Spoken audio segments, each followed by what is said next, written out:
i nalazimo se na lokalitetu Jablongrad u blizini opštine Ugljevik u Republici Srpskoj u njenom sjeveroistočnom dijelu.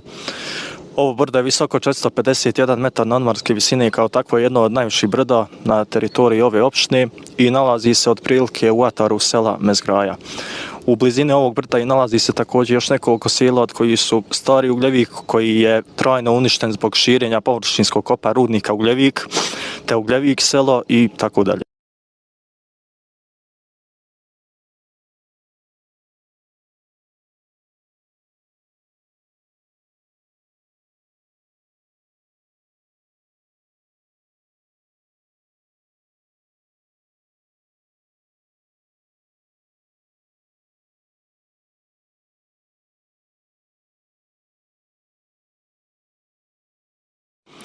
Ovo brdo se također i zove Gradina, a zašto baš Gradina? Zato što je srpski narod, znači kroz te toponime, odnosno imena brda, njiva, šuma, čuvao tu lokalnu istoriju, znači mjesta na kojima se nalazile stare utvrde, odnosno utvrđenja, srpski narod je nazivao Gradina, Gradac, Gradište i tako dalje.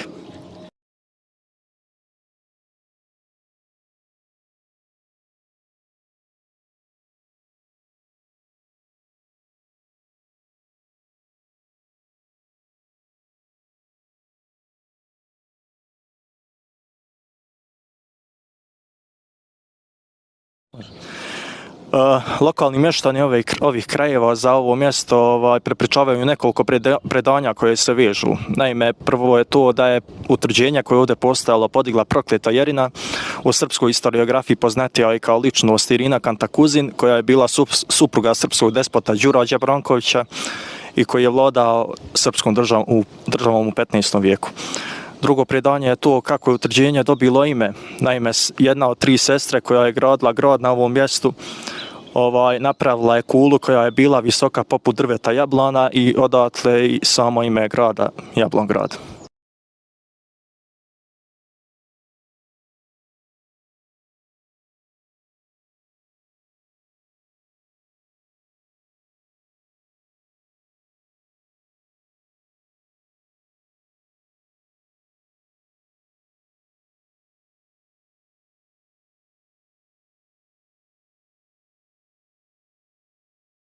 Treće predanje koje se veže za ovo mjesto je to kako je utvrđenje palo pod tursku vlast. Naime, u 15. vijeku kada su Turci osvajali Bosnu i Hercegovinu, na ovom mjestu su naišli na veoma žestok otpor branilaca Jablongrada i nakon višemjesečne neuspjele opsade Turcima je u pomoć došla jedna starija žena koja im je rekla da moraju da pronađu jednog konja, da ga dobro nahrane te da mu uskrate izvor vode.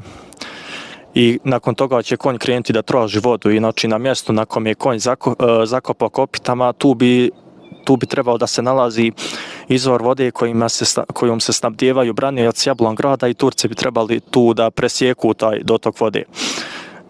To su Turci uspjeli i nakon određenog vremena branioci Jablongrada su morali da se povuku jer im je nedostajalo resursa, ali tokom povlačenja i oni su se dosjetili jednog lukavstva. Naime, kada su se povlačili, svoje konje su potkovali unazad i to je izgledalo kao da je neko dodatno pojačanje stiglo na Jablongrad. Nakon nekoliko mjeseci Turci su skontali da je utvrđenje napušteno i tek tada je utvrđenje na Jablongradu palo pod tursku vlast.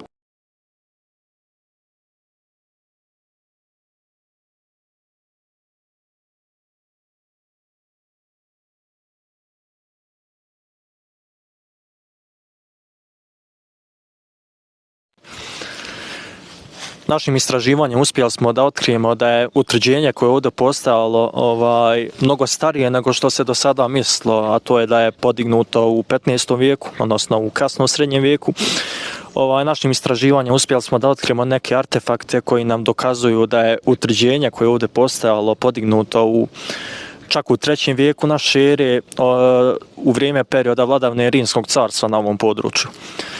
Pronašli smo numizmatičke nalaze koji nam govore da je utvrđenje podignuto za vrijeme vladavine rimskog cara Aurelijana, koji je rođen u današnjoj Sremskoj Mitrovci, odnosno tadašnjem Sirmijumu, koji je bio jedan od 4 glavna grada Rimskog carstva i vladao je od 270. do 275. godine i otprilike da je u nekom tom periodu početo sa gradnjom tvrđave na ovom mjestu. Vladavina cara Aurelijana poznata je po tome što je bila veoma uspješna jer je uspio da odbije mnoge napade varvara i uspio je da sačuva rimsku teritoriju. Te je izvukao naravno i Rimsko carstvo iz tadašnje krize 3. vijeka, ali je nažalost morao da se povuče iz provincije Dakije koja bi odgovarala današnjem prostoru Rumunije jer je bila izuzetno teška za čuvanje, ali je tokom povlačenja sagradio veliki broj odbrambenih utvrđenja na Limesu, odnosno na granici na Dunavu, te i nazad ka Bosni i od kojih je jedno utvrđenje upravo i Jablongrad.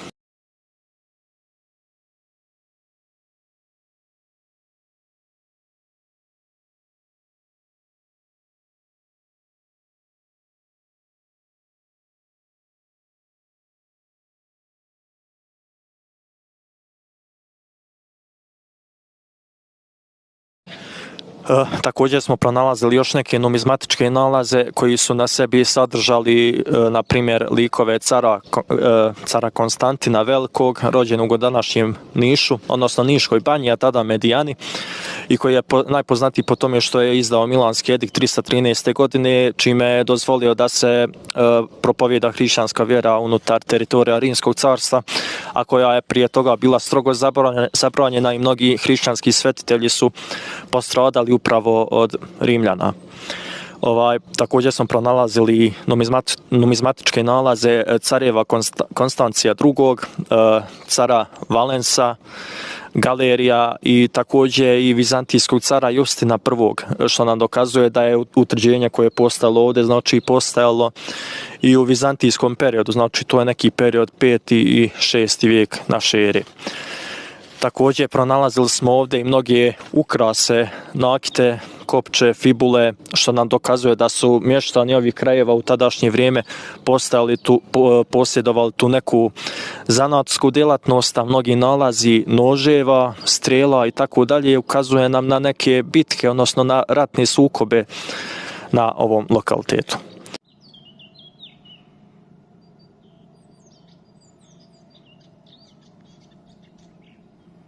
Tako reći, najmlađi pronađeni novčić potiče iz 6. vijeka, znači to je neka sredina 6. vijeka, a pripadao je varvarskom narodu Gepida.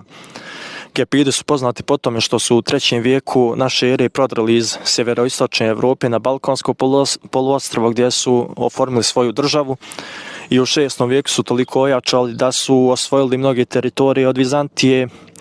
537. godine su osvojili Sirmijum, odnosno današnju Sremsku Mitrovicu, i nakon toga su osvojili Singidunum, odnosno današnji Beograd, gdje su kovali svoj srebrni i zlatni novac, i najvjerovatnije da su u tom nekom periodu znači krenuli u osvajanje Bosne, i znači da su i Jablongrad osvojili u tom nekom periodu, jer smo ovdje naravno pronalazili njihov novac, što znači da su upravo ovdje dolazili, da su imali neke ratne sukobe.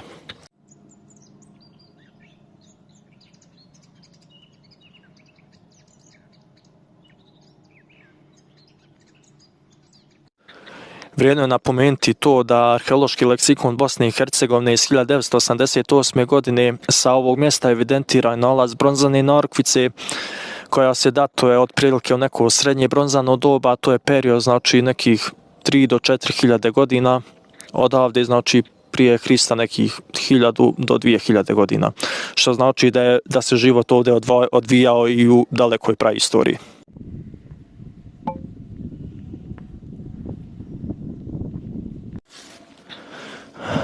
Na ovom lokalitetu, nažalost, do sada nije bilo nikakvih arheoloških istraživanja koja bi nam ukazala na to, na primjer, kolika je bila tvrđava, koje su bile dimenzije, kakvog je bila oblika i tako dalje. Kada je pravljen put obližnjim selom Ezgroja, znači nekih 50. godina prošlog vijeka, ovdje je bio najlakše dostupan kamen koji je bio potreban za pravljanje puta, te su mnogi vidljivi ostaci tvrđave, nažalost, sada uništeni kako bi se napravio taj put.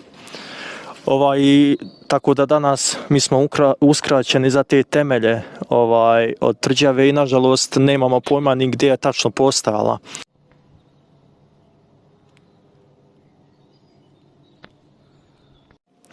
Na istočnoj strani ovog brda pronađeni su kameni ostaci jedne crkve, najvjerovatnije da je vizantijska, to jest iz ranog srednjeg vijeka, ali ni ona nažalost nije istražena. Mi smo kao udruženje pronašli veliki broj metalnih nalaza na ovoj padini ispod mene i za koje se nadamo da ćemo u nekom doglednom periodu i predstaviti javnosti. A i na sljedećim slikama ćete i pogledati neki od naših nalaza koje smo pronašli upravo na ovom mjestu.